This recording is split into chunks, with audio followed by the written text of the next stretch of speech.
Shadows under Crossridge Bridge. Before we start, like and subscribe my channel for more amazing stories. The town of Crossridge was known for one thing: its ancient stone bridge, built in the year 1861. It stretched across a silent, sluggish river that ran black even in daylight. The bridge had no lights, no railings, and one chilling history. People went missing there. Every decade, on the first night of April, someone vanished. Always at midnight, always alone. Detective Nolan Gray had been transferred from the city to Crossridge only 3 weeks before the next expected disappearance. He wasn't superstitious, but the local stories were hard to ignore. The townsfolk whispered about shadows beneath the bridge that moved without wind, and a voice that called out from the river. The records confirmed it. Every 10 years, someone went missing without a trace. 1974, 1984, 1994. The last disappearance had been in the year 2014. Nolan arrived just in time for the next cycle. He didn't believe in patterns drawn by ghosts. He believed in people who used fear to cover their tracks. So on March 31st, he set up a camera on a tree facing the bridge. He stayed hidden in his car nearby. Midnight came, nothing. But at 12:15, the camera shut off. Then the mist rolled in, thick, white, silent, and Nolan saw a silhouette walk onto the bridge. A girl, alone. He jumped from the car and ran toward her, shouting. No answer. As he reached the stone path, the girl looked over her shoulder. She had no face, just skin where eyes, nose, and mouth should be. Then she vanished. No splash, no scream, no trace. He reviewed the footage. The camera had recorded static for 37 seconds.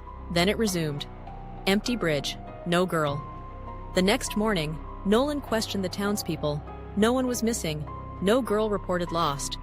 But the town's librarian, Miss Elvira, offered something else. She brought out a leather-bound journal from the church archives, dated 1862. It belonged to the man who built the bridge, Elias Griggs, a stonemason with a dark past. In the final entry, he wrote, I traded stone for silence. I built the bridge as they commanded. One soul every decade, they said, or they come for us all. Underneath the entry, a symbol was drawn, a circle with 13 lines carved like roots from its base. Nolan dismissed it as madness, yet something bothered him. His own last name, Gray, matched an early record from the town's founding families, and a Gray had disappeared in 1984. His uncle. That night, Nolan returned to the bridge. Midnight passed. Stillness. Then, at 12:23, his phone buzzed. A video file. Unknown sender. He opened it. It showed him, standing on the bridge, from above. But he was alone. In the video, his shadow detached from his body and slithered over the bridge's edge. He looked down. His shadow was gone. Then came the whisper, cross one more time, and the river takes you. He turned to leave, but now there were 13 figures standing on the other side of the bridge, draped in cloaks, faces hidden. Each held a single stone. They raised their arms in unison and stepped back into the mist. The bridge shuddered and the stones began to glow. Nolan ran. His breath came in gasps. Back in town, he found the church door open. The altar was smashed, and beneath it, steps. A passage led down into the earth beneath Crossridge. He followed it. The air turned cold, wet.